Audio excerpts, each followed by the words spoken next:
Hey guys, tonight we're heading out into the great, wide, and often brutally unforgiving expanse of the American West. We're going to leave the crowded cities and settled towns of the 19th century East behind and become frontier settlers. We'll be living the reality behind the romantic myths of cowboys and rugged individualism. This is a story of back-breaking labor, of profound, soul-crushing loneliness, and of a constant daily battle against a land that often did not want you there. We'll feel the unforgiving sun on our necks, the bitter wind of a prairie blizzard, and the deep, aching exhaustion that comes from trying to carve a life out of an unyielding wilderness. And let's be perfectly honest, your modern life has not prepared you for this. You, who might feel a sense of rugged self-reliance because you successfully assembled a piece of IKEA furniture, would find building your own house out of mud and grass to be a significant step up in difficulty. You, who might complain about a weak Wi-Fi signal, would find the soul-crushing isolation of having your nearest neighbor a 2-day walk away to be a challenge. You wouldn't survive. You'd probably be defeated by the sheer boredom before the first blizzard even hit. So, before you get comfortable, take a moment to like the video and subscribe, but only if you genuinely enjoy what I do here. It's a simple click for you, but it's a massive encouragement for me and helps keep these journeys into the past going. And as always, I'd love to see where you're tuning in from tonight. Drop your city, state, or country and the local time in the comments. It's a wonderful tradition to see our global community gathering for the night. Now, dim the lights. Maybe turn on a fan for that soft background hum, and let's ease into tonight's journey together. Your world is small, loud, and smells of coal smoke and overcrowding. You live in a tenement in a city in the East, perhaps Pennsylvania or Ohio, in the years following the Civil War. Or maybe you are a tenant farmer, working a piece of worn-out land that will never be yours. Perpetually in debt to a landlord you never see. Your life is a grind. It is a predictable cycle of hard labor for low wages, of scrimping and saving, of knowing that your children will likely inherit the same cramped, hopeless existence that you have. There's no room to grow, no air to breathe. You feel trapped. But there is a story being told, a great American myth being spun, and it whispers to you from newspapers, from letters, from colorful pamphlets. It is the story of the West. It is a story of wide-open spaces, of fertile land, of boundless opportunity. It is the story of a place where a man, through his own hard work and grit, can build a kingdom for himself and his family, and the government, it seems, wants to help you do it. You hear talk of a new law, the Homestead Act of 1862. It sounds like a miracle. A promise so grand you can barely believe it's true. The United States government is offering 160 acres of land to any citizen willing to settle it. 160 acres. To you, a man who lives in a single crowded room or works a paltry 10-acre plot. That number is staggering. It is a biblical expanse of land. And it is, they say, free.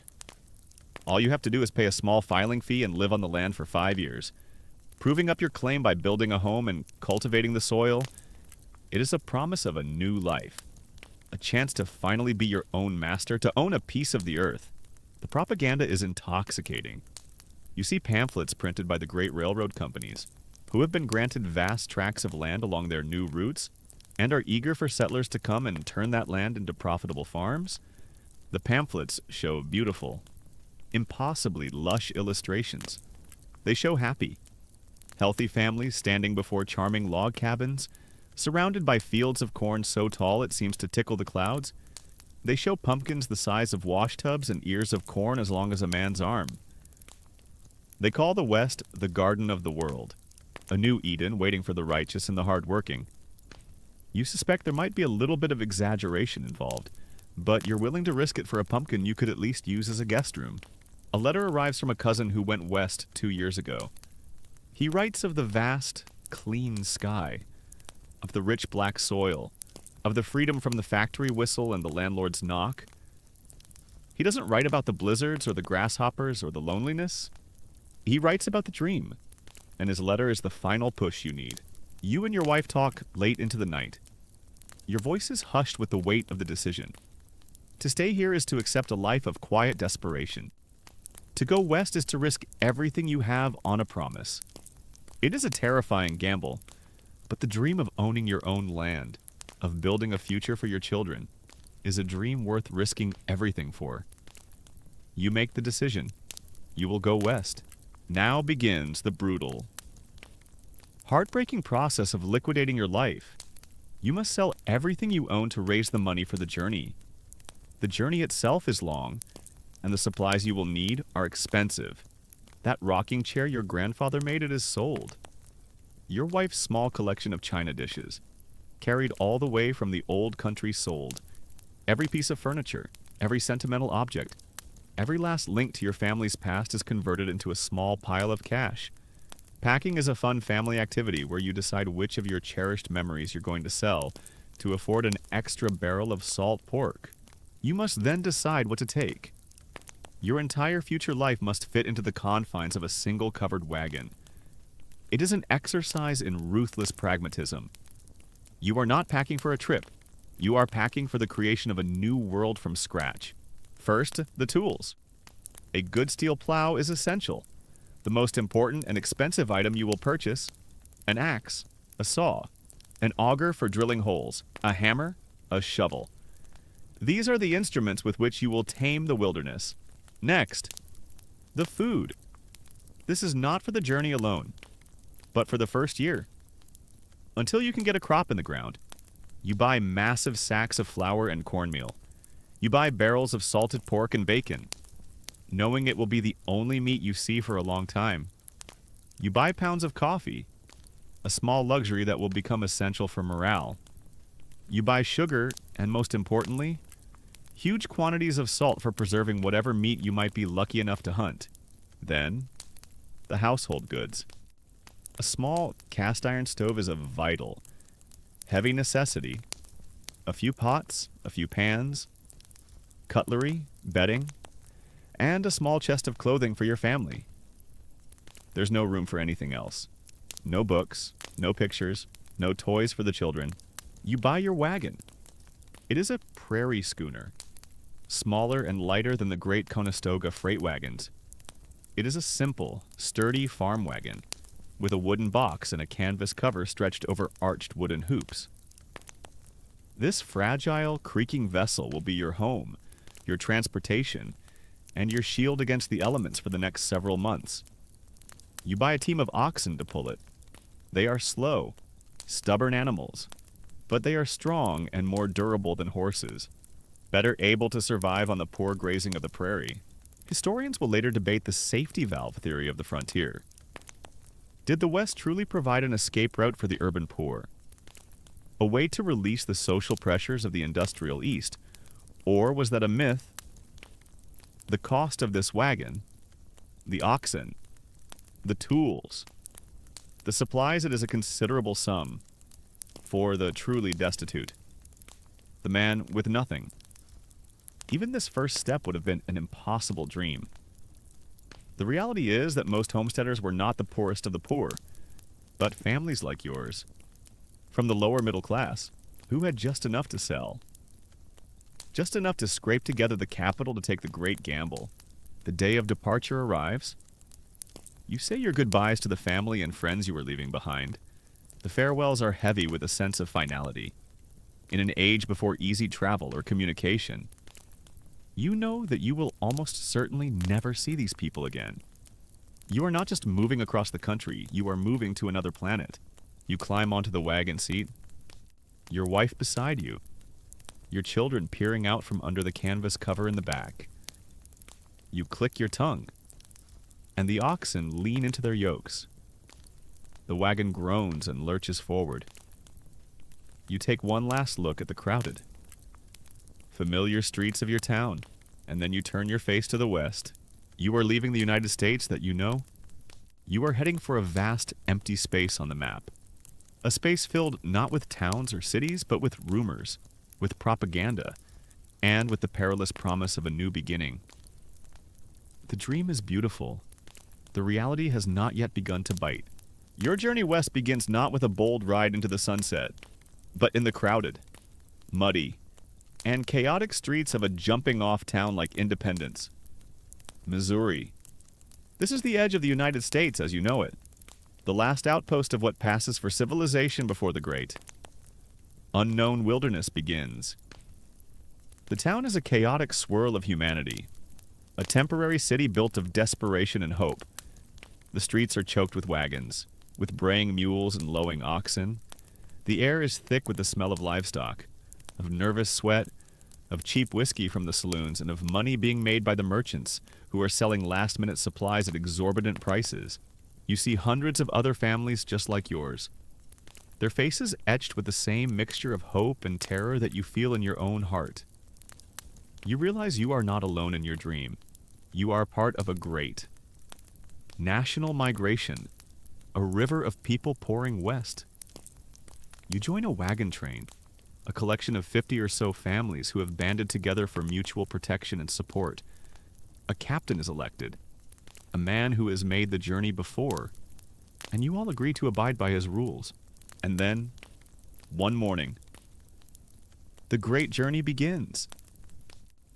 The wagon train pulls out of the town, the canvas tops of the prairie schooners like a fleet of white sails setting out upon a vast, green ocean of grass. The first few days are filled with a kind of clumsy excitement. You are finally on your way, but the romance of the trail quickly fades, replaced by the crushing, soul-destroying reality of the daily grind. Your life is now measured by the pace of an ox. 2 miles an hour.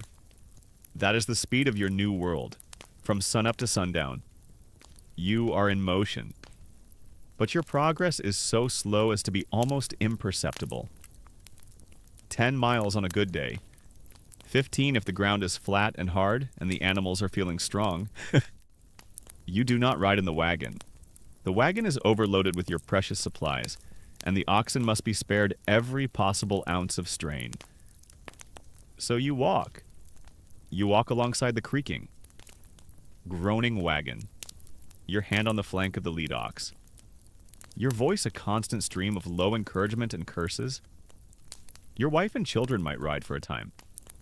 But the jolting, swaying motion is so sickening that they, too, often prefer to walk. You are undertaking a 2,000-mile journey on foot. The monotony is a physical presence, a heavy, dusty blanket that smothers your spirit. You wake before dawn, the air cold on the plains. You struggle to start a fire with dried buffalo chips. As wood is a rare and precious commodity, breakfast is always the same: a few strips of greasy bacon, a cup of bitter black coffee, and a piece of hard, dry bread. You yoke the oxen, their vacant eyes staring at you with a profound and weary indifference. The train begins to move. You walk all day. You look out at the landscape. It is a sea of grass, stretching to every horizon, unchanging for weeks on end. The only feature is the trail itself, a series of deep, parallel ruts carved into the earth by the thousands of wagons that have passed this way before you. Your navigation is simple. You follow the ruts. It's the 19th century's version of Google Maps, but with more dysentery and less reliable ETAs. At dusk, the wagon master calls a halt. You circle the wagons. Not out of fear of attack, but to create a temporary corral for the livestock. The work continues. The oxen must be unyoked and led to graze. You must perform a daily maintenance on the wagon, checking the wheels for cracks, greasing the axles with tar. Your wife prepares the same meal you had for breakfast. You eat, exhausted, as the sun sets over the vast, empty prairie. You might take a turn on guard duty, your rifle across your knees, staring out into the immense, star-filled darkness, listening for any strange sound.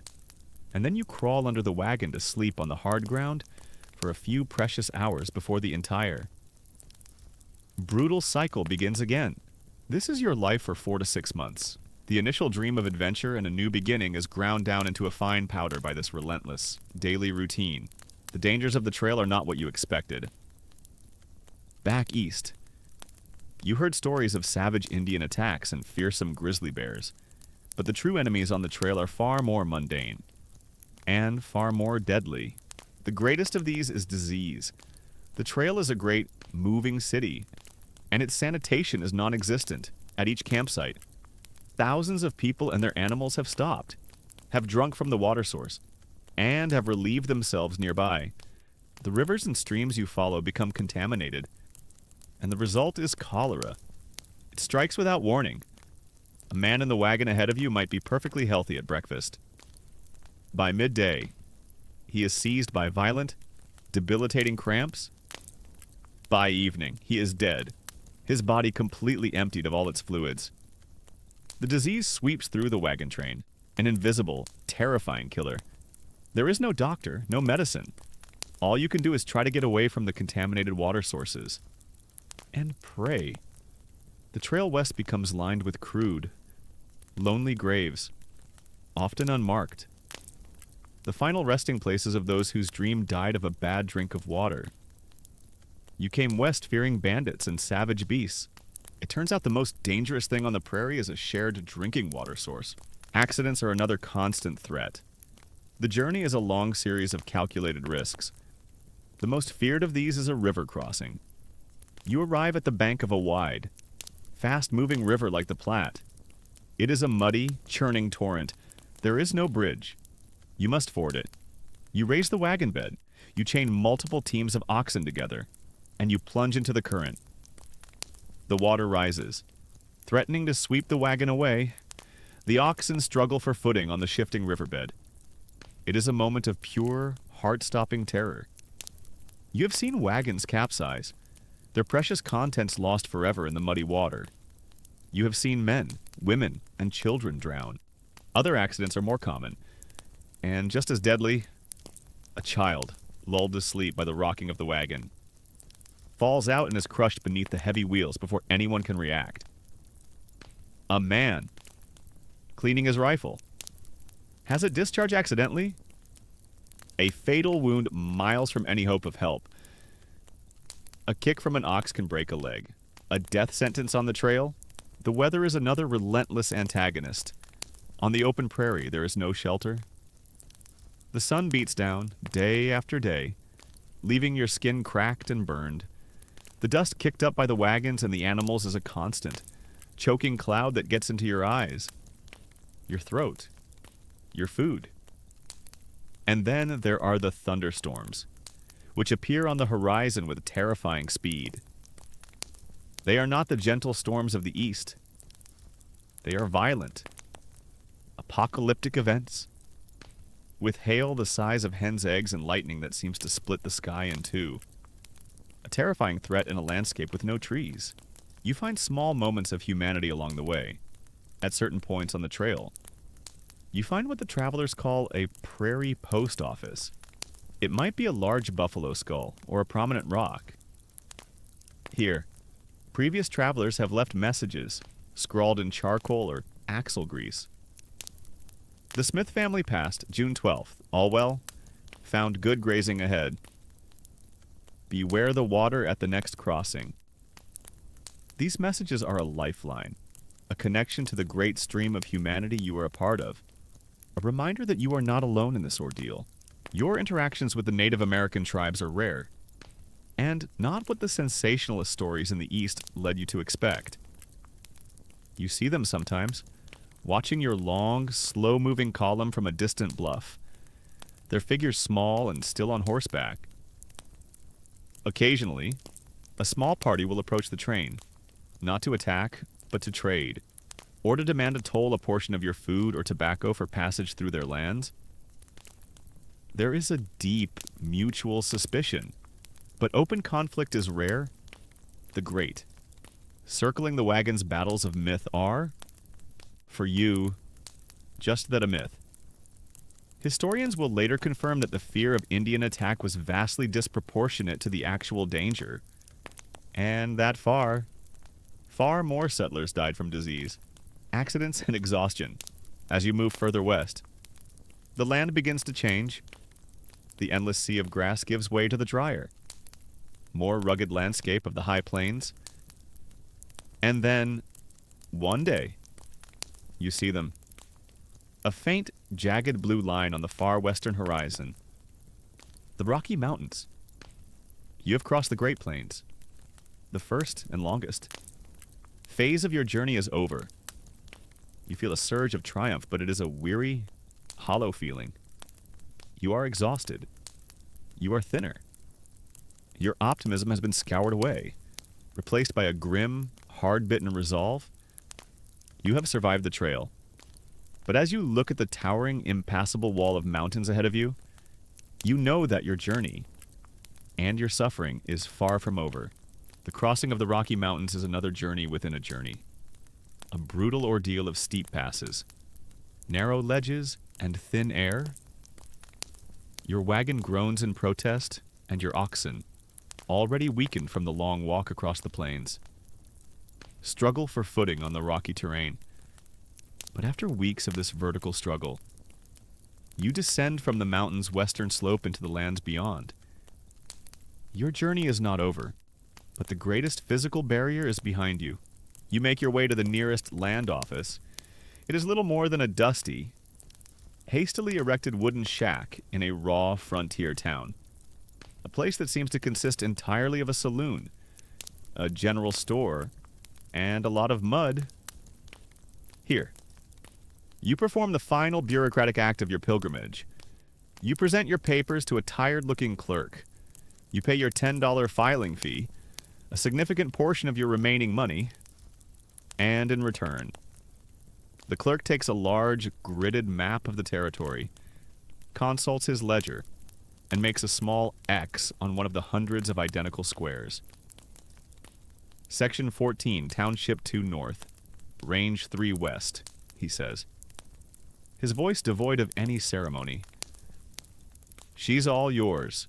He gives you a receipt and a map so crude it is almost useless. You have it.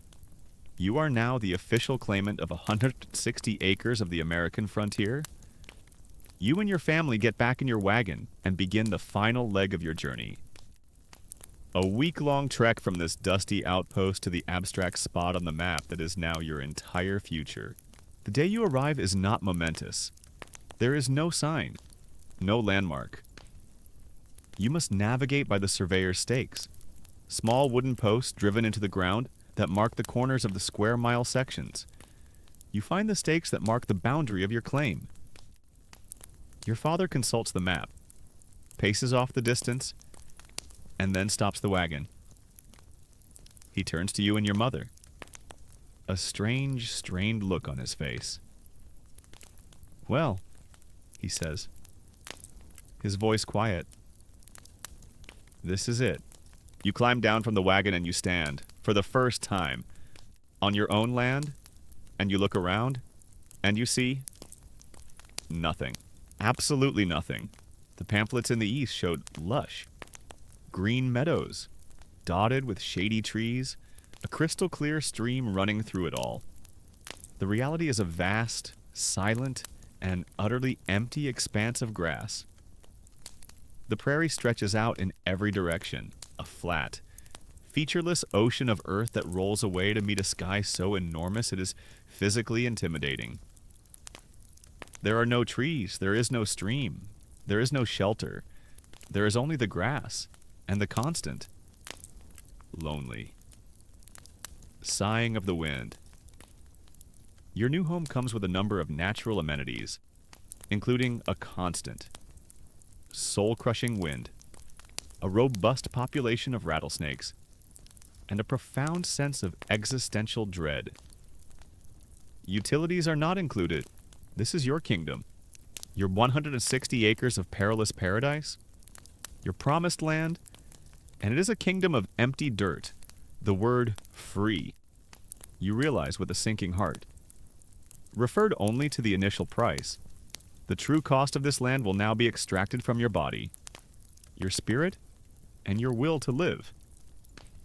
Day by grueling day, after the initial stunned shock, the brutal pragmatism of survival takes over. You cannot rest. You cannot celebrate. Your journey is over, but your work has just begun. And the first tasks are the most critical. The first priority is water. The barrels in your wagon are nearly empty. Your family's life depends on finding a reliable source of fresh water, and finding it quickly. You and your father begin a desperate search. You walk the boundaries of your claim, your eyes scanning the ground for any sign of moisture, for a patch of greener grass that might indicate a spring. You find nothing. The land is bone dry. The only option is to dig a well. You choose a spot that seems slightly lower than the surrounding land, and you begin to dig. You have only your shovel and your own muscles. You dig.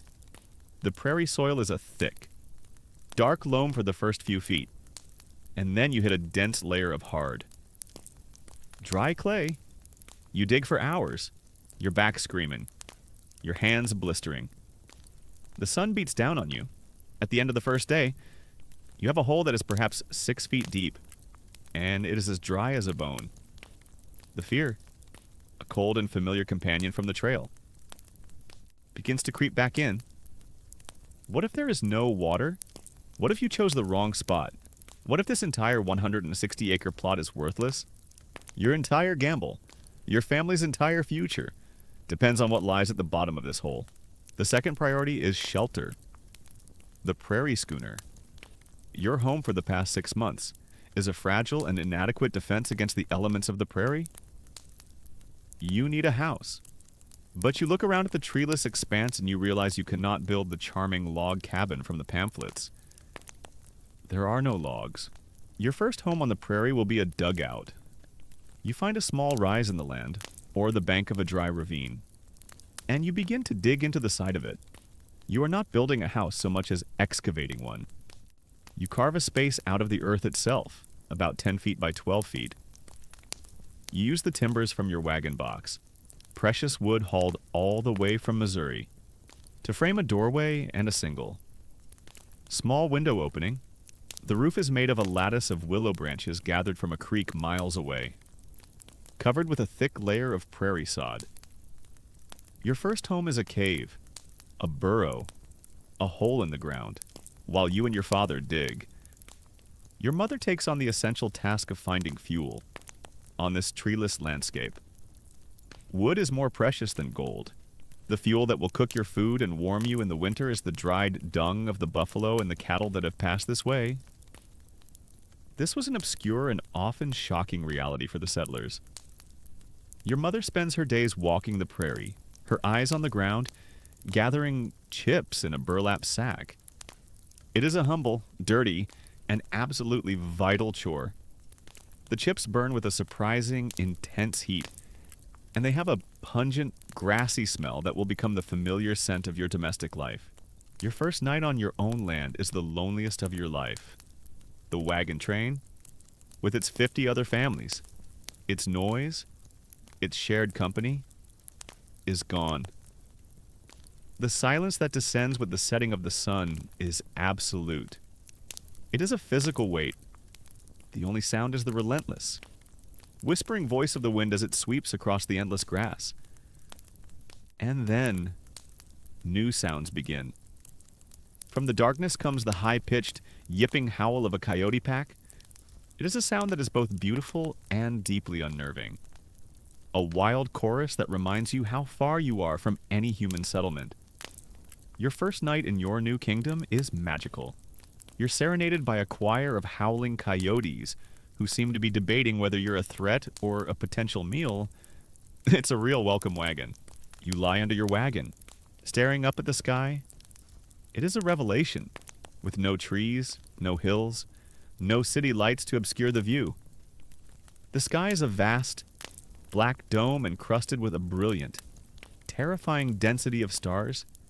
It is beautiful, but it does not feel comforting. It feels alien. It magnifies your own insignificance. You are a tiny, fragile speck of humanity, a single family adrift in a vast and indifferent wilderness. The weight of the task ahead of you settles in your heart. You must build a permanent home. You must dig a well until you find water. You must fence your land. You must acquire livestock. And you must face the most daunting task of all, you must break the sod.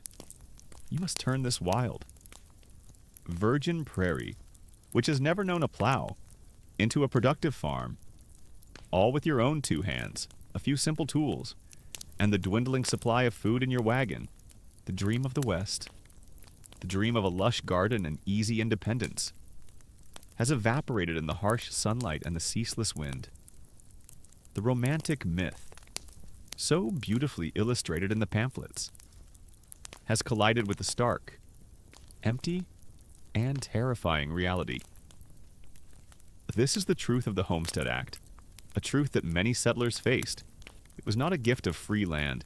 It was the sale of a brutal, backbreaking, and often heartbreaking challenge. Historians will note that a majority of homesteaders ultimately failed, defeated by the very land they had come to conquer. You do not know those statistics. You only know that you are here, and there is no going back. You have gambled everything on this empty patch of dirt as you finally drift off to sleep. The howls of the coyotes your only lullaby. You know that your journey is not over. The true journey. The struggle to survive not just the trail but the destination itself has only just begun. You have your kingdom. Now you must fight it for your life. You have found water. After days of backbreaking, desperate digging, your shovel finally strikes damp earth, and a small, muddy trickle of water begins to seep into the bottom of your well. It is the most beautiful sight you have ever seen. You have a source of life. But the nights are growing colder, and the temporary shelter of your dugout, a glorified cave scraped out of the earth, will not be enough to protect your family from the coming prairie winter. You need a house.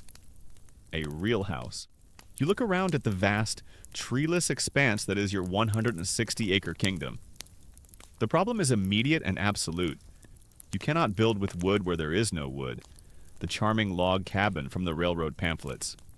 With its cheerful plume of smoke is a cruel joke, a fantasy from a different, greener world. Your building material is not the forest. It is the ground beneath your feet. You are going to build your first home out of the very earth you came to claim. You are going to build a sod house. The work begins immediately. A desperate race against the first snowfall. Your primary tool is your most valuable possession, the heavy breaking plow. You yoke your exhausted oxen, and you begin to carve up a section of the virgin prairie that you have not yet designated for crops. You are not plowing to plant, you are plowing for bricks. The prairie sod is an incredible substance. For thousands of years, the grasses have grown and died, their deep, fibrous roots weaving themselves into a dense, tightly packed mat, 2 or 3 feet thick. This is not loose dirt. This is a tough, organic textile of earth and life. You guide the plow as it cuts along. Straight furrow, slicing through the matted roots. The plow blade, if you have one designed for the purpose, is a grasshopper plow, which is angled to flip the cut sod over and along. Continuous ribbon, like unrolling a grate. Green carpet.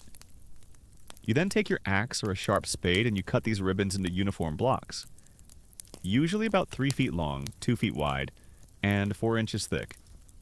Each sod brick is a heavy, dense, unwieldy thing, weighing 50 pounds or more. You must cut hundreds upon hundreds of them. The labor is immense. It is just you and your father, lifting and carrying these great, heavy slabs of earth, your muscles screaming in protest. You have chosen the spot for your house. A slight rise with good drainage. You lay out the dimensions, a single room, perhaps 12 by 16 feet, and you begin to build. You lay the sod bricks just as a mason would lay stone, in staggered courses, grass side down. The walls rise slowly, course by course. They are thick, 2 or even 3 feet deep. a massive barrier of packed earth and tangled roots. You leave small openings for a single door and one or two windows. You have no proper frames. The frames are made from the precious few pieces of lumber you brought with you in the wagon. The most difficult and dangerous part of the construction is the roof. On the treeless prairie, a strong ridgepole is a treasure beyond price. You may have to travel for 2 or 3 days to the nearest river valley to find a single cottonwood tree stout enough for the job. You cut it down, haul it back with your oxen, and hoist it into place. This is the spine of your house. Then you lay smaller poles or even thick sunflower stalks across it as rafters. Cover them with brush or thick prairie grass, and then finish it with another. Final layer of sod. Your house is complete. You stand back and look at it. It is not the pretty cabin from the pamphlets. It is a low, squat, shaggy-looking structure that seems to have grown directly out of the prairie itself. It is a house made of dirt. Your walls are dirt. Your roof is dirt. And your floor is dirt. It's a very organic, earth-toned design. But it is a shelter. It is a fortress against the wind and the coming cold. You move your family and your few possessions inside. And now you begin to learn the reality of living in a soddy. The first thing you notice is the darkness. With only 1 or 2 small openings for windows, perhaps covered with a piece of greased paper, to let in a little translucent light, the interior is perpetually gloomy. Even on the brightest, sunniest day. The inside of your sod house is a world of twilight and shadows. The second thing you learn is the dampness. The thick walls provide incredible insulation, keeping the house surprisingly cool in the summer and warm in the winter. But the roof is a constant, losing battle against moisture. When it rains, it does not leak in the way a normal roof does. The thick layer of sod and earth absorbs the water like a giant sponge. For hours after the rain has stopped outside, it continues to rain inside your house. It is a slow, steady drip of muddy water that falls from the ceiling onto your bed, into your food, down your neck. A light shower outside means a full day of damp misery inside. Sometimes, small weeds and wildflowers even begin to sprout from your ceiling. The third thing you learn is that you are never, ever alone. Your house is not just made of earth, it is a living ecosystem. The sod bricks are teeming with life. Your walls are a high-rise apartment building for a thriving population of spiders. Centipedes and beetles. Mice burrow through the thick walls, and you can hear them scurrying around at night. And most terrifyingly, there are the snakes. Bull snakes and garter snakes find the cool. Damp walls an ideal home, and it is not uncommon for one to slither out of a crack in the wall, or, in a moment of pure, undiluted horror, to lose its grip on the ceiling and drop onto your dinner table. Or worse, onto your bed while you are sleeping. Your home is a vibrant ecosystem, teeming with life. This life mostly consists of spiders, centipedes, and the occasional snake that drops from the ceiling to say hello. Cleanliness is an impossible fantasy. The walls and ceiling constantly shed fine particles of dirt and dried grass. A fine layer of dust settles on everything. No matter how often your wife sweeps the hard-packed dirt floor, when it rains and the roof drips, it creates muddy little puddles everywhere. Your bedding is perpetually damp and smells of mildew. It is a constant, demoralizing struggle to maintain even a semblance of order and hygiene in a house that is actively trying to return to the earth from which it was made. Historians of the frontier will later debate how settlers viewed these sod homes. Were they universally despised as symbols of poverty and hardship? A temporary misery to be endured until a proper wooden house could be built? Or did some settlers develop a grudging affection for their soddies? The letters and diaries of pioneers show a wide range of feelings. Some wrote of the profound depression brought on by the darkness and the filth. Others wrote with a stubborn pride of their homes, praising their warmth in the winter and their coolness in the summer, seeing them as a testament to their own ingenuity and their ability to carve a life from the raw materials of the land itself. For you, the feelings are mixed. There is pride. Yes, you built this. with your own two hands. You raised a shelter from the empty prairie and are protecting your family from the elements. But as you lie in your damp bed at night, listening to the wind howl outside and the mice scurrying in the walls, you also feel a profound sense of unease. This is not the clean, orderly world you left behind in the East. This is a wilder, dirtier, and more intimate struggle for survival. The first snow of winter begins to fall, thin, white flakes swirling in the endless wind. You sit with your family inside your sod house. A small fire of buffalo chips glows in the cast iron stove, filling the small room with its pungent, smoky warmth. Outside, the blizzard begins to rage, a great white wall of wind and snow that will last for days. But inside your house of mud, you are safe. You are warm. You have a home. You have survived the first great test. But as you listen to the storm trying to tear its way through your earthen walls, you know that the true war, the war against the land itself, has only just begun. Your next great battle will be to break the stubborn. Ancient sod and plant your first crop. The winter in your sod house is a long, dark, and smoky hibernation.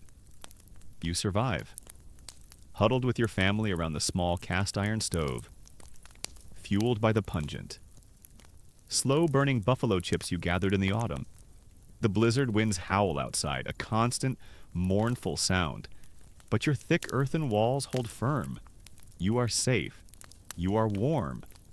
But as the first signs of the spring thaw begin to turn the endless white landscape to a muddy brown, a new and more daunting challenge looms. You have a home. Now you must make a farm. You stand at the door of your soddy and look out at your 160 acres. It is a beautiful, deceptive sight. The prairie is coming alive. A vast rolling sea of new green grass under a brilliant blue sky. It looks lush, fertile, and welcoming. But you know that beneath that soft green surface lies an enemy of incredible strength and resilience. Your first great war is not against man or beast, but against the sod itself. You must plow. Back in the East, plowing was a familiar, manageable chore. The land had been tilled for generations, the soil soft and compliant. But this is different. This is virgin prairie. For thousands of years, the grasses here, the bluestem, the switchgrass have grown, their roots driving deep into the earth and weaving themselves together into a dense, tangled mat a foot or more thick. This is not soil as you know it. It is a natural, organic armor plating. The same toughness that allowed you to cut it into bricks to build your house now makes it almost impervious to cultivation. Your simple iron plow from the East would shatter against this living wall. You have spent a significant portion of your remaining money on a specialized breaking plow. A sod buster. It is a beast of a tool, far heavier than a normal plow, with a long beam and a single. Heavy share made not of cast iron, but of a new kind of polished steel, designed to slice through the tough roots and, hopefully, to scour itself clean of the sticky prairie mud. You yoke your two oxen. They are lean and gaunt after the long winter, but they are strong. You lead them to the edge of the plot you have marked out for your first field. You set the blade of the plow. You take your position at the handles, your hands gripping the wood until your knuckles are white. You shout a command to the oxen, and the battle begins. The oxen strain against their yokes, their great muscles bunching. The plow lurches forward. The sharp point of the share bites into the sod, and then it hits the mat of roots, and the plow stops dead, the handles kicking violently, almost wrenching your arms from their sockets. Plowing the prairie is a great full-body workout that will test every muscle you have, and several you didn't know you had. The main feeling is one of your arms being actively pulled from their sockets. This is not the quiet, smooth slicing of tilled earth. This is a violent, noisy, full-body struggle. The sound is a constant, protesting groan and rip. The sound of a million tough, living roots being torn apart. The plow bucks and jumps like a wild horse. It hits a buried rock and tries to throw you aside. It catches on a particularly thick patch of roots, and you must put your entire body weight, all of your strength, into keeping the blade in the ground and moving forward in a straight line. You work all day. You yell at the oxen. You curse the land. You pray to God. Your wife brings you water. You drink, and you continue. The sweat pours off you, carving clean channels through the thick layer of black dirt that cakes your face. At the end of the first day, you stop, your body trembling with an exhaustion so deep it feels like an illness. You look back at your work. You have managed to plow a single, long, black furrow across the green prairie. It looks like a tiny, insignificant scratch on the face of a giant. You have been at it from sunup to sundown, and you have broken less than a single acre of your 160. At this rate, you should have the whole farm ready in about 60 years. This is the reality of breaking the sod.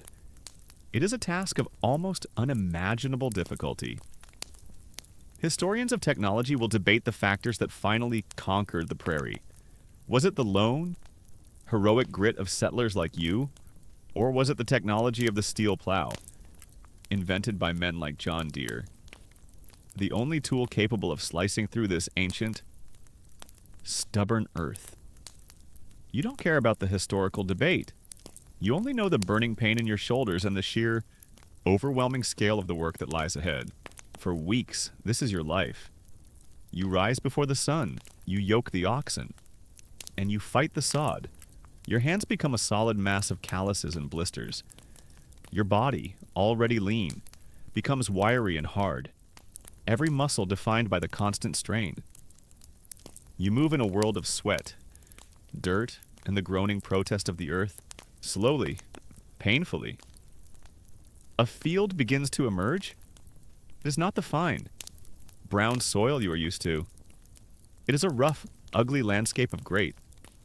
Overturned chunks of sod, the tangled. Pale roots exposed to the sun like a network of severed nerves. It is a black, rectangular wound in the green prairie. The work is still not done. These great chunks of sod must be broken down before you can plant. This process is called backsetting. You might use a heavy, spiky harrow, if you have one, dragged by the oxen to break up the clods. More likely, you do it by hand. You walk the field with your axe, swinging it over and over, chopping the big chunks of sod into smaller pieces. It is another form of backbreaking, monotonous labor. Finally, the field is ready. A small patch of land. Perhaps 10 acres if you have been lucky and blessed with strength. Has been tamed. It is time to plant. You have no time for a cash crop like wheat. Your first crop must be for survival. You will plant sod corn. This is a crude but effective method for a first-year planting. You walk the rough, clod-filled field again, this time with your axe and a bag of seed corn. You swing the axe, biting its blade into one of the overturned chunks of sod, creating a small gash. You drop 2 or 3 kernels of corn into the gash, and then you stomp it shut with the heel of your boot. Chop, drop, stomp, chop, drop, stomp. You repeat this thousands of times. Another rhythmic, exhausting dance with the land. You might also plant potatoes or squash, burying them between the chunks of sod. At the end of it all, you stand at the edge of your new field. It is ugly. It is rough.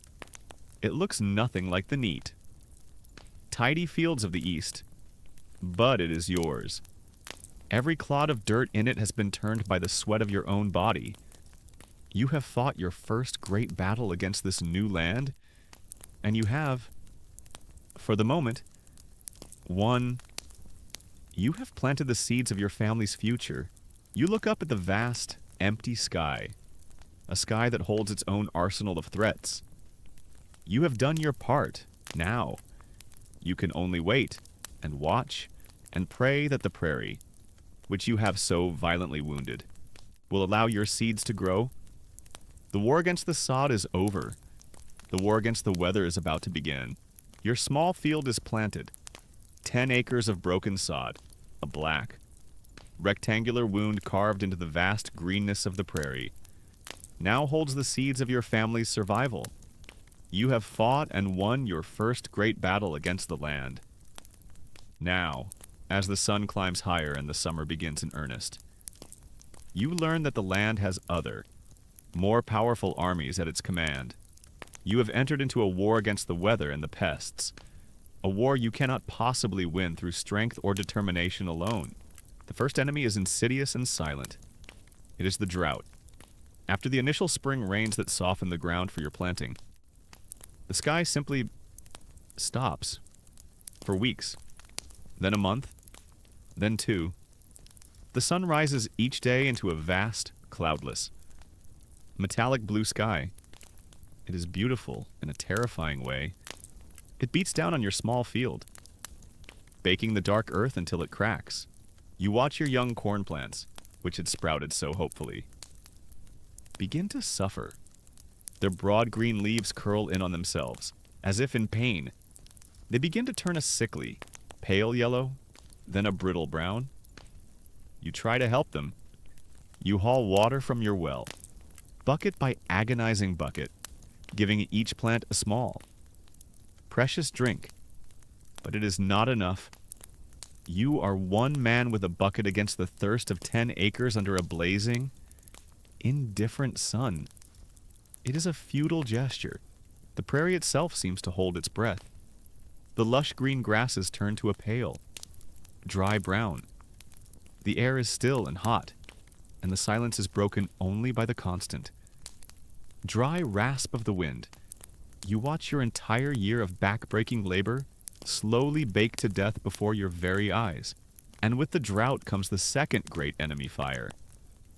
The dry prairie is a tinderbox, waiting for a spark, and that spark often comes from the sky itself. One afternoon, you see a thunderstorm gathering on the far horizon, but it is a dry storm, a storm of wind and lightning with no rain. You watch as a bolt of lightning, forked and brilliant, strikes the prairie 10 miles to the west. At first, there is nothing. Then, you see a thin, orange line on the horizon, and a faint, hazy plume of smoke, a prairie fire, driven by the ceaseless wind. It moves with a speed that is utterly terrifying. It is not a gentle flame. It is a roaring wall of fire, consuming the dry grass with an insatiable hunger. The local weather forecast is easy to remember. It's either too hot and too dry, too cold and too snowy, or there's a tornado coming. You learn to appreciate the brief moments in between, which are known as mosquito season. Panic grips you. You must save your home. You and your wife work with a frantic desperation to create a fire break.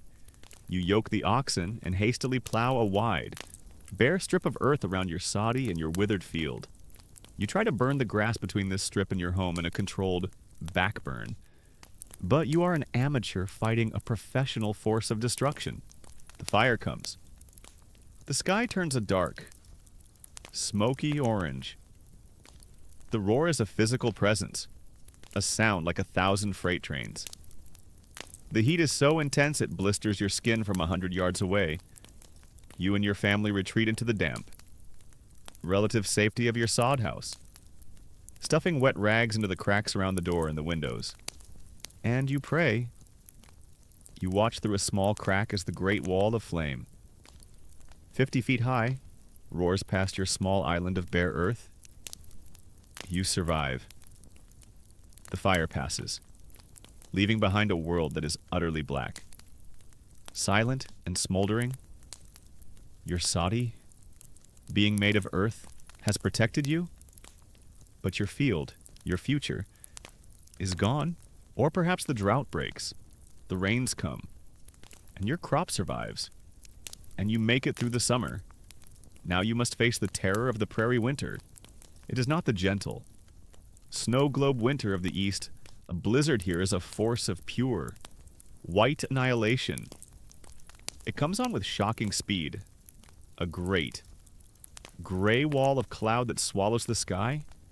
The temperature plummets. and the wind. Your constant companion becomes a shrieking demon, picking up the falling snow and driving it horizontally. A blinding, stinging torrent of white. This is a whiteout. Visibility drops to nothing. You cannot see the hand in front of your face. You cannot see your own small barn from the door of your house. 20 feet away, the world disappears.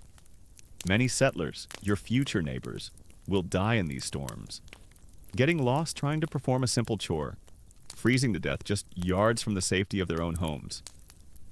You are a prisoner in your soddy. You huddle inside for days, listening to the storm howl like a great beast trying to claw its way through your earthen walls. You feed your precious supply of buffalo chips into the stove, praying that your fuel and your food will outlast the storm. But the most spectacular, most biblical, and most soul-destroying enemy of all is not the fire or the ice. It is the pests. It is the grasshoppers. They arrive on a beautiful, clear day in late summer, your corn crop.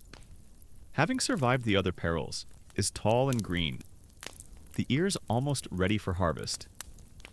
You are looking at your field with a sense of pride, a feeling that you might just make it after all. Then you notice a strange shimmering in the western sky. At first, you think it is heat haze, but it grows larger, and you begin to hear a sound, a low, buzzing hum, like a distant beehive. The hum grows into a roar. The shimmering in the sky resolves itself into a cloud, a vast, dark, living cloud that blots out the sun, casting an eerie twilight over the prairie. It is a swarm of Rocky Mountain locusts, grasshoppers, and it is a plague of Old Testament proportions. Historians will later document the great swarms of the 1870s. They will estimate one swarm to have been 800 miles long, containing trillions of insects. The single greatest concentration of animal life ever recorded on the planet. But you do not know these facts. You only know the terror of what you are seeing. They descend. They do not drift down gently. They fall out of the sky like a hard rain. A living, clicking, chittering hailstorm. They land on your field, on your house, on you within seconds. Every surface is a moving, crawling, brown and green carpet of insects. The sound is deafening, a great, unified, deafening crunch as a trillion tiny jaws begin to devour your world. You run into your field in a futile, insane attempt to fight them. You wave a blanket, you shout, you scream. It is like trying to stop a flood with a teaspoon. The grasshoppers are utterly indifferent to you. You watch in pure, helpless horror as they consume your crop. They eat every leaf, every stalk, every kernel of corn. They cling to the corn stalks in such numbers that the stalks bend and break under their weight. When the corn is gone, they move on.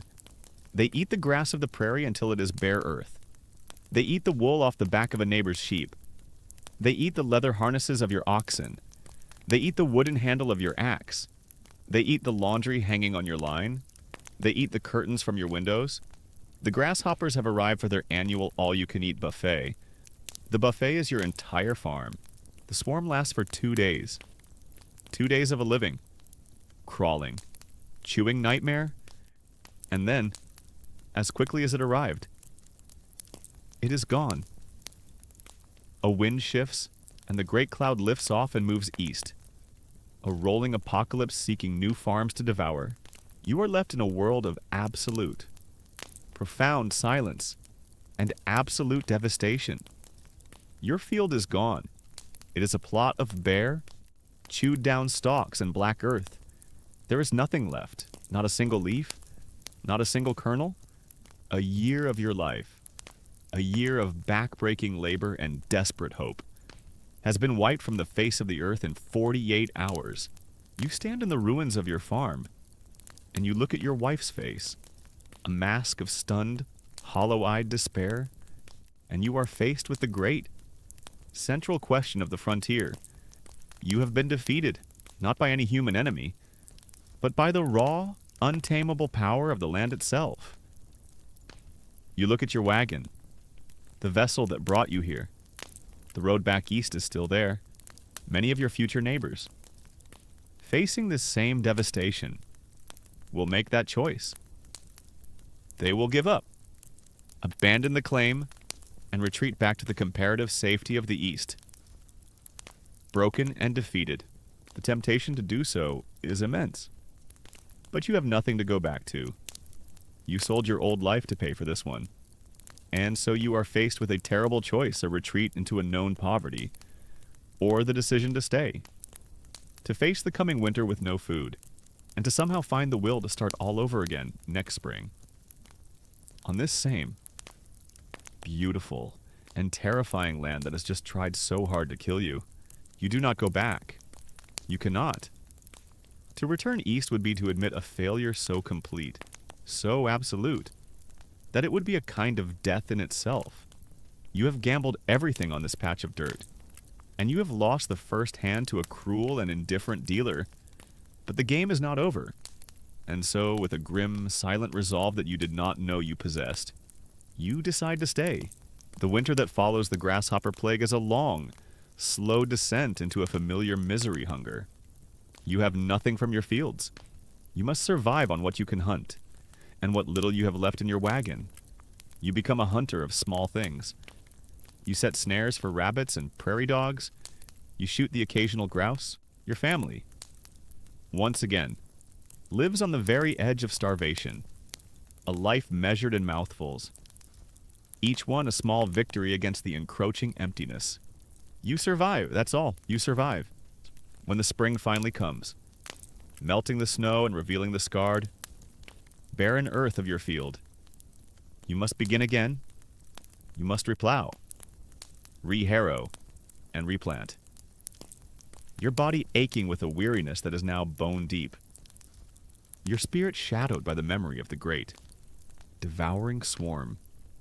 You have fought the land. You have fought the weather. You have fought the pests. Now you must fight the most insidious enemy of all the vast, soul-crushing emptiness of the prairie itself. You must endure the tyranny of isolation. In the East, you lived in a world of sound and people. The rumble of wagons on a cobbled street, the clang of a blacksmith's hammer, the shouts of vendors in the market, the constant murmur of your neighbors' lives through the thin walls of your tenement. Here, there is only silence. It is a silence so profound, so absolute, that it feels like a physical presence. It is the silence of a world without people. The only sound for days on end is the ceaseless, lonely, whispering voice of the wind as it sweeps unimpeded across the endless sea of grass. The evening's entertainment consists of watching the sunset, followed by the thrilling activity of watching it get dark. Sometimes, for a real treat, you'll just sit and listen to the wind for a few hours. Your nearest neighbor is a German family, 5 miles to the east, 5 miles. On foot or with a slow-moving ox. Is a journey of half a day. A trip to the nearest town, a cluster of a half-dozen wooden buildings, consisting of a general store, a saloon, and a blacksmith is a 3-day round trip. You might go there twice a year to buy the few necessities you cannot make yourself, like salt, coffee, or a new plow blade. This means that for weeks, sometimes months at a time, the only human beings you see or speak to are the members of your own immediate family. The loneliness begins to work on you. A slow, grinding poison for the soul. The days are all the same. A monotonous cycle of grueling, repetitive labor. You are always tired. You fall into your bed at night too exhausted to speak, and you rise before dawn to begin the same work all over again. The lack of new faces, of new voices, of new ideas, creates a kind of mental stagnation. Your mind begins to feel as flat and as featureless as the landscape around you. But the burden of this isolation falls most heavily upon your wife. While you are outside, engaged in the physical struggle with the land, she is a prisoner in the soddy. She is trapped in the dark, damp, cave-like home, a space of perpetual twilight. Her world is the smoky stove, the dirt floor that can never be truly clean, the constant battle against the insects and the snakes that invade her home. She sees no one but you and the children for months on end. She has no one to share her burdens with, no other woman to talk to. You begin to see a change in her. She grows more silent, more withdrawn. Sometimes you see her standing at the door of the soddy, staring out at the empty horizon for an hour or more, her expression blank. Other times, a profound and inexplicable sadness seems to seize her, and she will weep for hours for no reason you can understand. This is the prairie madness, a common historical affliction, a profound depression born of the immense hardship, the poor nutrition, and most of all, the soul-crushing loneliness of this life. Historians and psychologists will later debate the primary cause of this condition. Was it the physical strain, or the social and sensory deprivation? The fact that it seemed to affect women, who were the most isolated members of the frontier family, most acutely suggests that the lack of human community was the most toxic element of this new world. Your children, too, are shaped by the silence and the emptiness. They have no other children to play with. Their companions are the farm animals and the vast, empty sky. Your social circle is very exclusive. It consists of your wife, your kids, and that one coyote who howls outside your house every night. You've named him Harold, the hunger for human contact. For news from the outside world becomes a palpable, gnawing ache. A visit from a traveling peddler, a rare and momentous event, is a cause for celebration.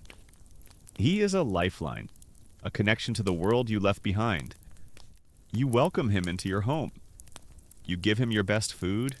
You don't just buy his goods, his needles, his thread, his cheap tinware. You buy his stories. You listen. Hungry for any news from the East, for gossip, for a new joke. You might buy an old newspaper from him, months out of date.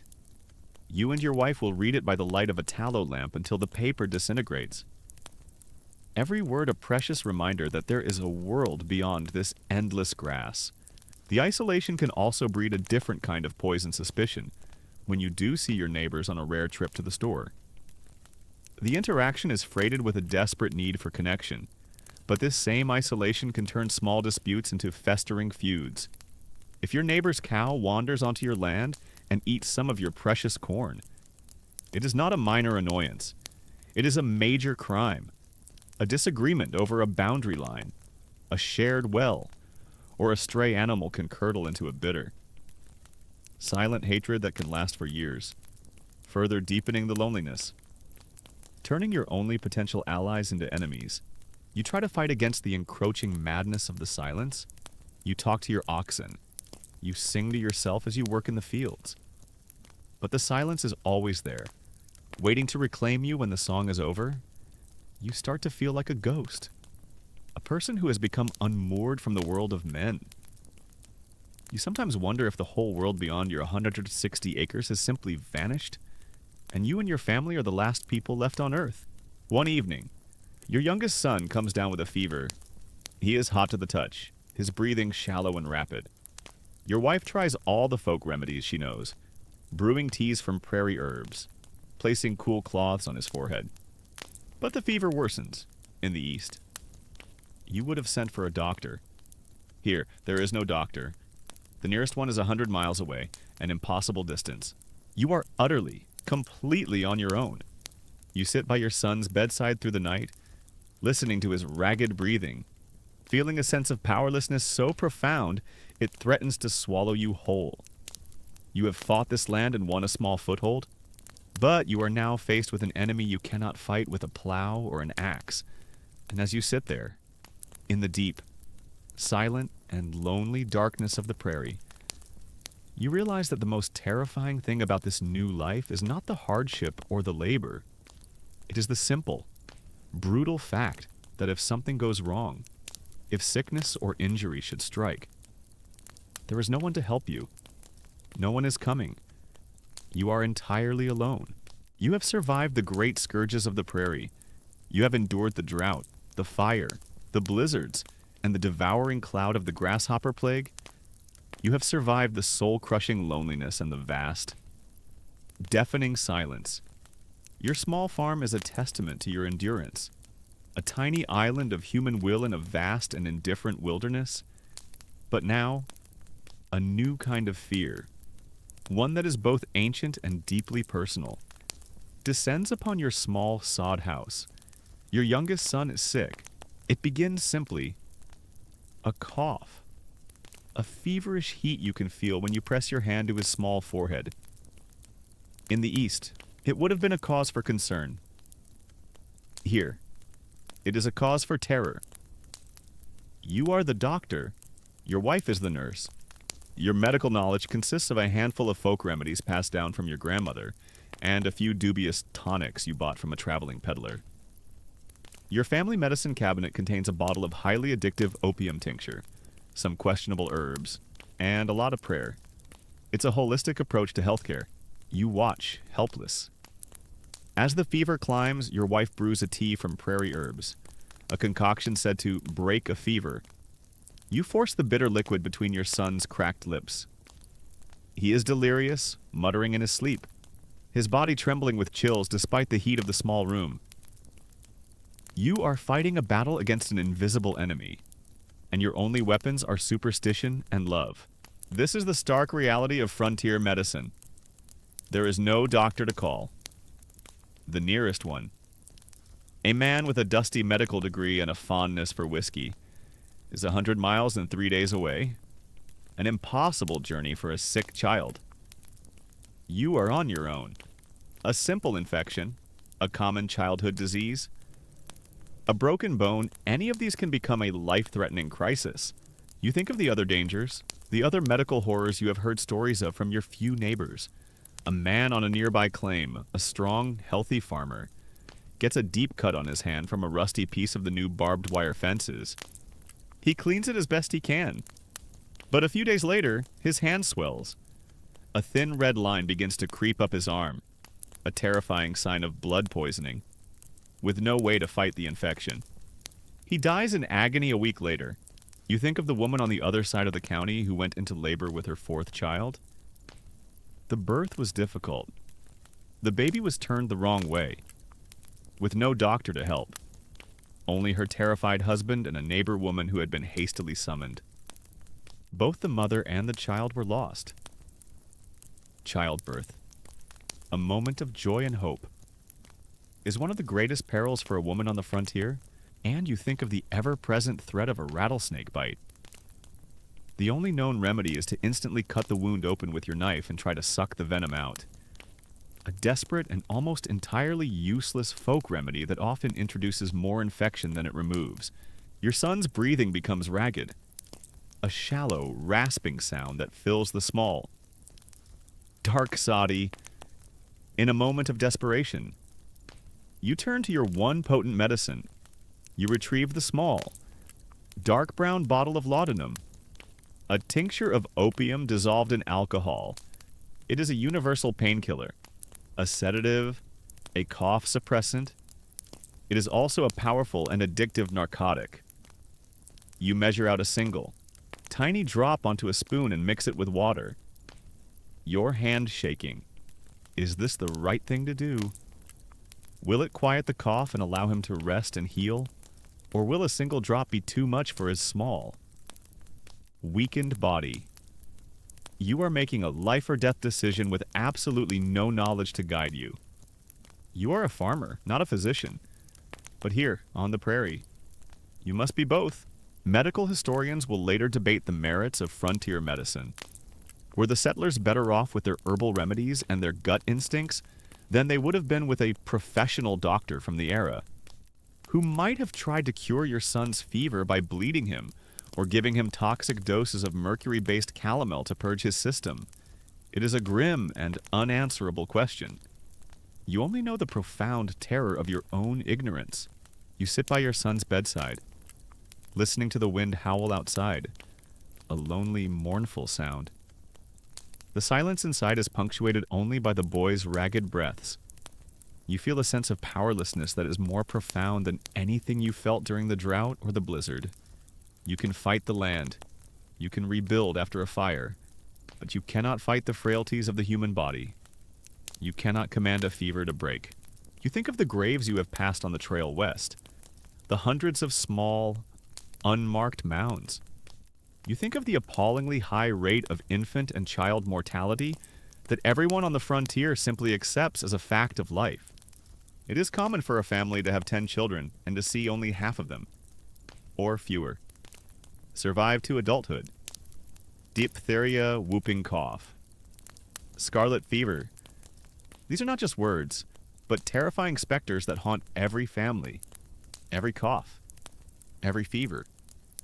Brings with it the cold fear that this could be the beginning of the end. The night wears on. The longest night of your life. You and your wife sit together, not speaking, just watching, listening, and praying. Outside, the vast empty prairie is indifferent to your small, domestic tragedy. The coyotes howl at a moon that seems cold and distant. Towards dawn, something changes. Your son's shivering stops. You press your hand to his forehead. It is still hot. But the raging, dry heat of before seems to have lessened. It is now damp with sweat, his breathing, while still shallow. Seems a little easier, a little less ragged. The fever has broken. You and your wife share a look of exhausted, tearful relief. He will live. The crisis has passed, by sheer luck, by the strength of his own young body. He has survived, as the sun rises, casting a pale, hopeful light across the prairie. You step outside your soddy. You look at the vast, empty land around you. You have faced another of its great tests. And you have, by the thinnest of margins, won. But the fear that the experience has etched into your heart will never leave. You now understand the most terrifying truth of this new life. You can build a house. You can break the sod. You can plant a crop. You can survive the storms. But you will always live with the knowledge that you are just one cut, one cough, one broken bone away from a disaster you cannot fix. In a land where there is no one to call for help, and no one to hear you if you do, your son survives his fever. He is weakened, but he lives. Luck, or God, or your wife's herbal remedies have pulled him through. As he slowly regains his strength, you feel a profound, bone-deep sense of relief. You have faced down the internal enemies, the sicknesses that attack from within. You have fought the great external enemies, the drought, the fire, the blizzard, the grasshopper plague. You have endured the soul-crushing isolation. You begin to feel, for the first time, a sense of mastery over this land. Your small farm, your sod house. Your well, they are a testament to your resilience. You have tamed a small corner of the wilderness, but you are living in a profound and dangerous delusion. You have not tamed this land. You are merely a trespasser, and you are not alone here. You are just beginning to understand the final and most complex danger of this life, the unseen. Ever-present conflict with the people who were here long before you. In the East, the stories you heard were simple and terrifying. The West was a land of savage Indians, of constant, brutal warfare. But the reality you experienced on the trail was different. The Native American tribes you encountered were often cautious, wary, and more interested in trade or tolls than in open conflict. Now, living on your isolated homestead, the dynamic shifts again. The conflict is not one of open battle, but of a constant, low-level, and deeply unnerving tension. You begin to see the signs of their presence. They are ghosts on the landscape. You might be working in your field and catch a flicker of movement on a distant ridge. You look up and see them 2 or 3 men on horseback, sitting perfectly still, their figures silhouetted against the vast sky. They are simply watching you. They do not approach. They do not threaten. They just watch. For an hour or more, and then they are gone, melting back into the prairie as if they were never there. The feeling of being observed, of being constantly judged by unseen eyes, is a new and deeply unsettling kind of fear. You find other evidence. A line of fresh pony tracks near the spring that you now consider yours. The expertly butchered carcass of a bison, a sign that a hunting party has passed through, a single. Beautifully crafted arrowhead embedded in a cottonwood tree by the creek. These are not threats, not yet. They are reminders. They are a quiet, persistent statement. This is our land. You are here only because we allow it. The fundamental conflict is over the land itself. You have a piece of paper, a deed from a government 1,000 miles away. That says these 160 acres are yours. Your entire worldview is based on this concept of ownership, of fences, of property lines. Their claim is based on something much older centuries of use, of migration, of hunting, of sacred connection. They do not see the land as something to be owned, cut up into squares and broken by a plow. They see it as a living thing, a mother to be shared.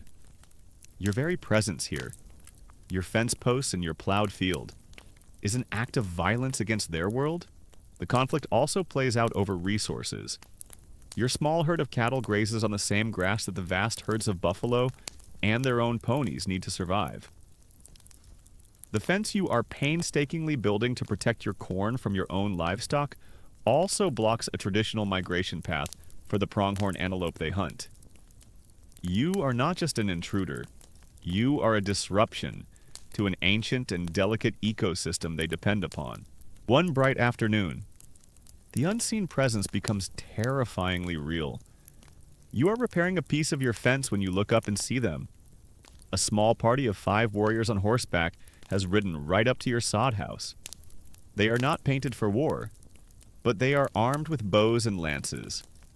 Your heart leaps into your throat. You shout for your wife to get the children inside. You grab your heavy rifle, your hands trembling, and you stand in the doorway of your home. A solitary, terrified figure. They stop about 50 yards away. They sit on their horses, their faces proud and unreadable. One of them raises a hand, palm open. It is a sign of peace, perhaps. Or perhaps it is a trick. Your mind races. What do they want? Their leader dismounts and walks slowly towards you. He stops a respectful distance away. He says nothing. He simply points at your small bag of coffee beans hanging by the door. Then at your sack of sugar. Then he makes a gesture of drinking and eating. He is not asking. He is not threatening. He is stating a fact of life on the prairie. You are living on their land, using their resources. A toll is due. This is a tense, delicate negotiation with no shared language. You're learning the local sign language. So far, you've mastered "I come in peace." Please don't kill me. And yes, you can have all my coffee. It's a limited but very practical vocabulary.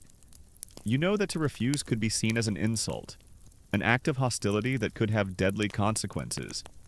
To show fear would be to invite aggression. You slowly nod. You go inside. Take a generous scoop of your precious coffee and sugar. Place it in a cloth bag, and you offer it to him. He takes it without a word, his expression unchanging. He turns, mounts his horse, and he and his party ride away as silently as they arrived. You stand there, your rifle still in your hand, your body shaking with the aftershock of the encounter. You have not been attacked. You have been taxed. You have just paid rent to the true landlords of the prairie. This is the nature of the conflict. It is a war of nerves, of proximity, of two incompatible worlds colliding in slow motion. The stories you hear when you make your rare trip to town only feed your fear. A homestead 30 miles to the south was raided, its livestock driven off. A family to the north was killed, their cabin burned. The stories are likely exaggerated with each telling, passed from one terrified settler to another. But they create a constant, low-level hum of anxiety. Historians will later debate the nature of this conflict. Was it an inevitable clash of civilizations, as the popular myth would have it? Or was it a more complex tragedy of broken treaties, of government-sanctioned land theft, and of economic pressures like the destruction of the buffalo herds by white hunters that forced desperate and proud peoples into a conflict that neither side could truly win? But you are not a historian. You are a man trying to protect his family in a world where you are the intruder. Your life changes. You become perpetually vigilant. You never work in your field without your rifle leaning against a nearby fence post. You teach your wife how to load and fire it. You teach your children never to wander far from the house. To be wary of strangers.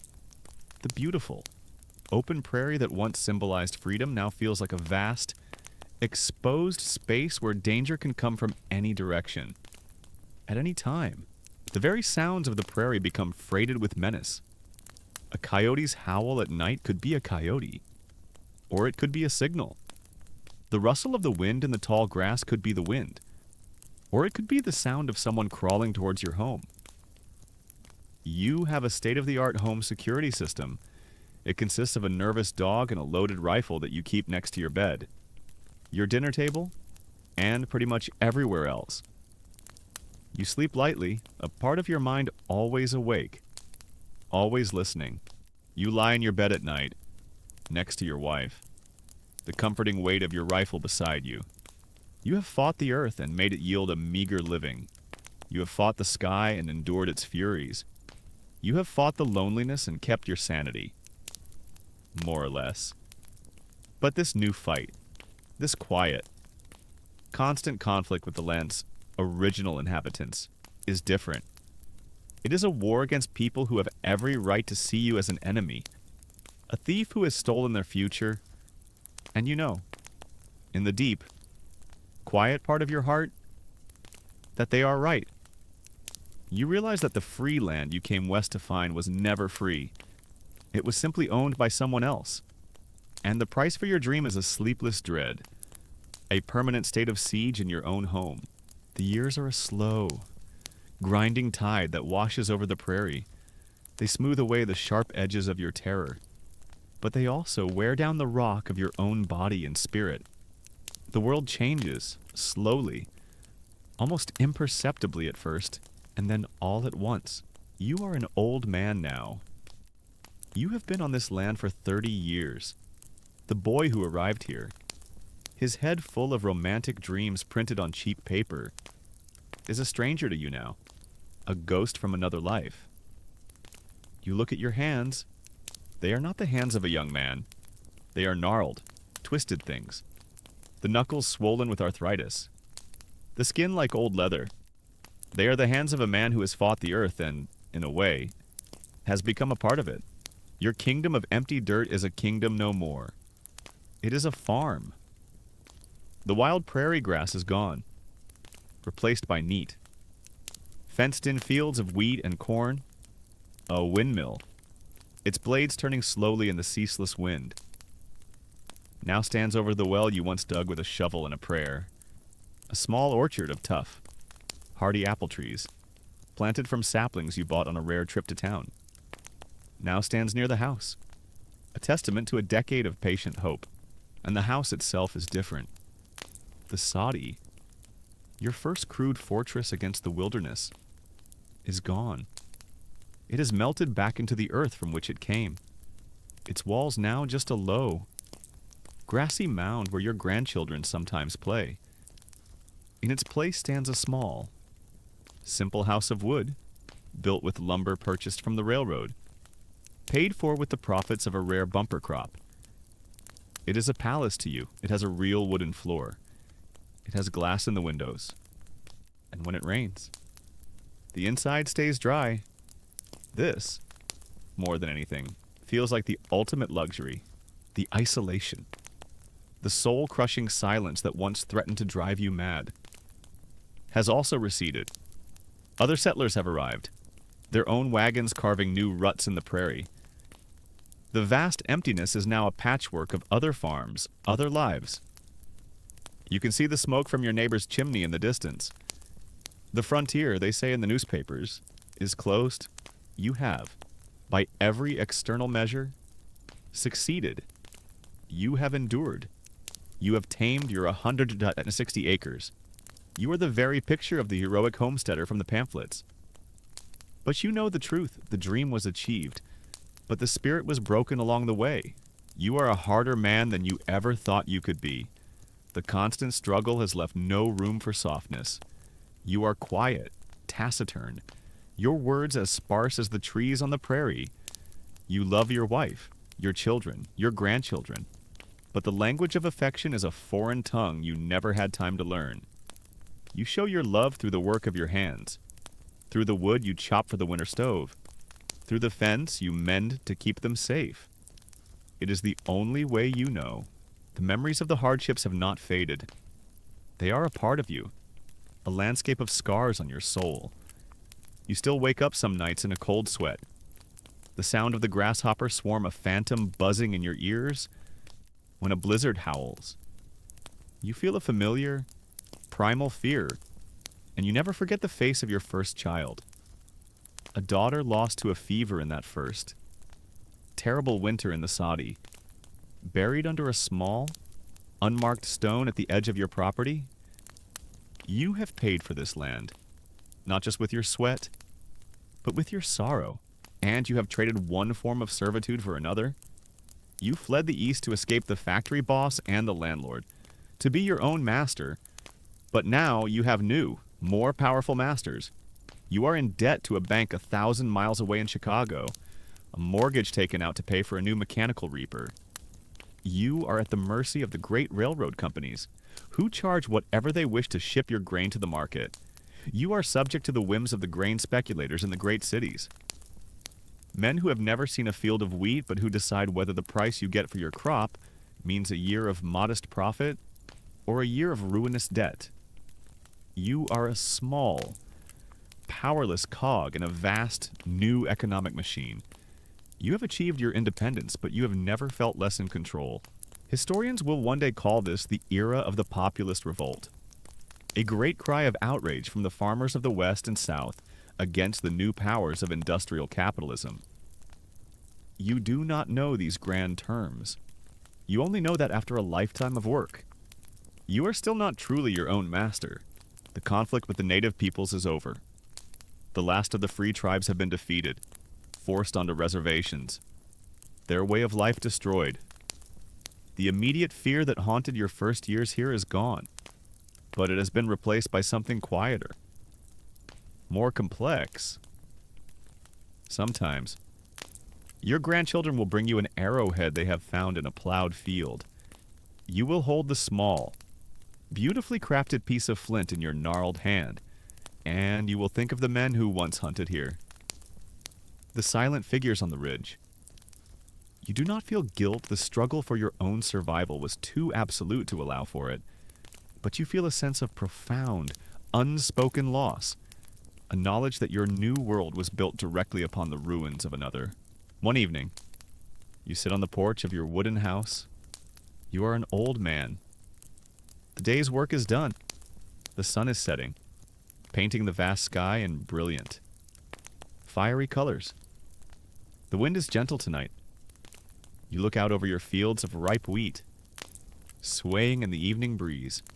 You see the house your son has built on the far corner of the property.